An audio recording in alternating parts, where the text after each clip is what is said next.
Do you know that feeling when you're so exhausted that you cannot do anything? Every few minutes you feel so parched, your throat is dry, your mouth is dry.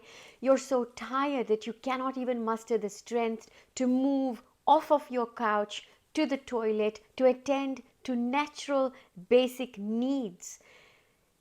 And on top of all of this, you are so sensitive and so delicate, so delicate, so vulnerable that you're unable to maybe even look at light sometimes.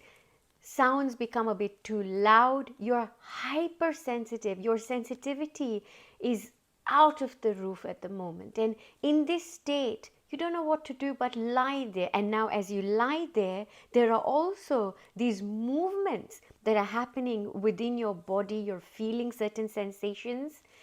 And all of this is so exhausting.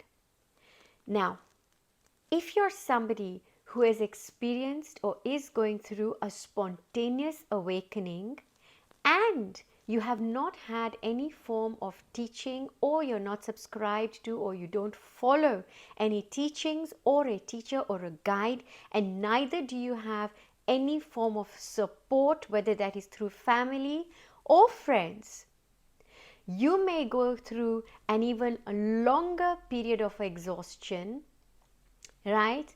And if before this your body was already traumatized, whether it was through CPTSD, PTSD, or even simply through child rearing, childbirth, work, you're simply overwhelmed. Now, if you are already quite to the end of your tether, now just imagine what a spontaneous awakening is going to do to your system. What an awakening essentially does, it increases the tapas, the tap. Tap is heat. It increases the tap in your body.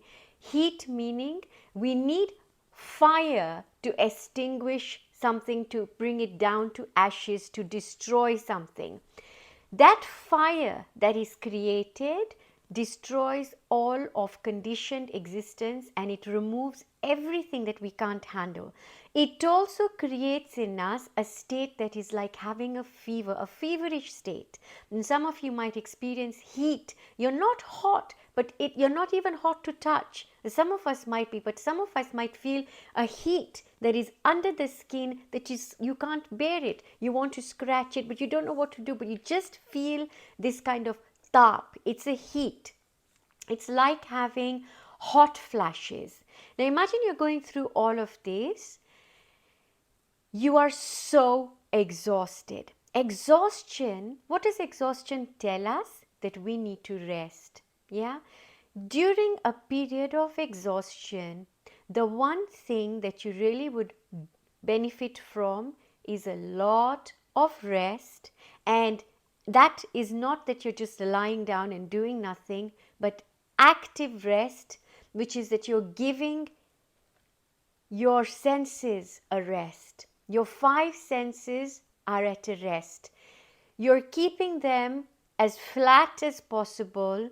Stimulation is right at the minimum. So no electronic devices, no television. And if you're going to watch television, or if you're going to scroll or go through electronic devices, then I would highly recommend that you choose information that's very bland, very peaceful, very light, with little density. During the exhaustion phase, you are very vulnerable. So during this point, which is also coinciding with the isolation phase or the hermit phase of an awakening, when solitude is paramount and highly desirable, take all of these as signs telling you what to do. And when we are really tired, the one thing that you don't need, apart from all of these distractions, is a push and pull relationship. Everything that has been disturbing you so far will have to go on the back burner as you wade through this exhaustion phase, and once you're at the end of the exhaustion phase, you will have elevated, you will have let go of quite a lot inside of you and burnt a lot of karma, burnt a lot of things that no longer serve you, making it possible for you to deal with all those other things. But to put yourself through stress, right? I cannot stress enough how exhausting it's going to be. And this is where a lot of us might regress. We get tilted, our balance is tilted, and so we take a few steps back. Maybe that's what you signed up for and that's what you're going to go through. And this is where, if you are already part of a spiritual community and you've signed up to an ashram, or you've got a guru and you're going through this under somebody's guidance, then you're one of the fortunate ones. Although even without it, we're still fortunate because we're experiencing the most profound experience any human can have to transcend the human existence, right? Back on track. Exhaustion is real, my friends. Please, during this time, apart from listening to what is needed, the practical things you can do is look up at some supplements that your body might need. Water with lemon helps, coconut water helps. These are things that help to cool down. Chia seeds in water help, right? All of these things will help. You must try to sip water a little bit, because when you are harnessing a very high level of energy and you are letting go, as well as now housing very high vibration, high frequency, not only the exhaustion, but the exhaustion will make you feel nauseous. You start to feel sick. And so even to take that sip of water might make you feel like throwing up. That's why I suggested you can have water in a spoon, little by little, and every time you're about to feel overwhelmed or about to feel something, lie down on your back, roll your shoulders back and allow yourself to simply sink and get as heavy as possible wherever you are lying flat.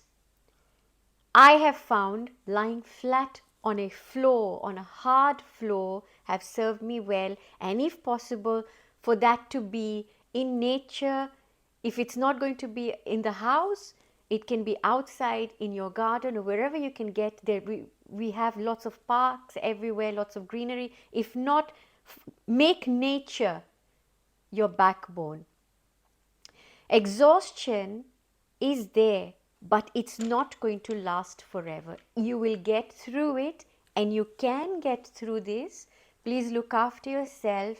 Make you your number one priority as you get through the exhaustion phase. It is real. You're not imagining it. Look after yourself. From my heart to yours, lots of love. Take care. May the light in you be the light you see all around you. Take care.